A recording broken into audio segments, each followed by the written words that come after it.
You're starting to develop a new tendency, which I'm going to call you out on. Okay. You're flying a really fast pattern.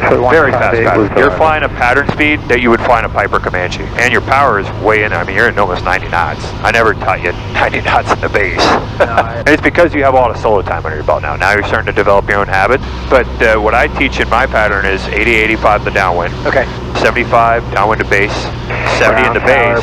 65 on final. Remember, we usually lose about 2,000, 2,100 RPM in the downwind. So this is my point. Right now we're busting 90 knots in the downwind, which is fine. You can go that fast, but you're going to have to configure pretty quick when you're on this downwind to base leg right here. So let's just go back to the numbers. Pull to 1,800 RPM here. 10-degree flaps.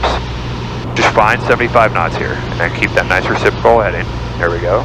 Fly the numbers. Here we go. Trim in 75. Nice chill airplane. Good. Nice 75 knots, 10-degree flaps. Looking over our shoulder, assessing when we want to turn base.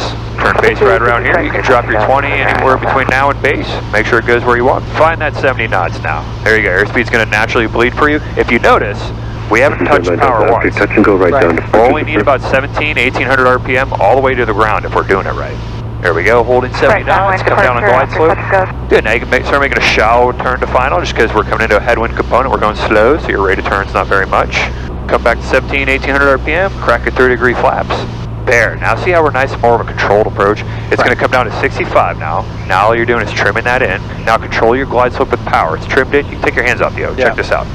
There you go.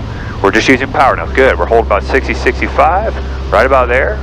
See how we're holding centerline this entire way in? I'm got zero tolerance for being off centerline. I want to nail it way out there such that when we come in here, where I'm not going to do any funny business on short final.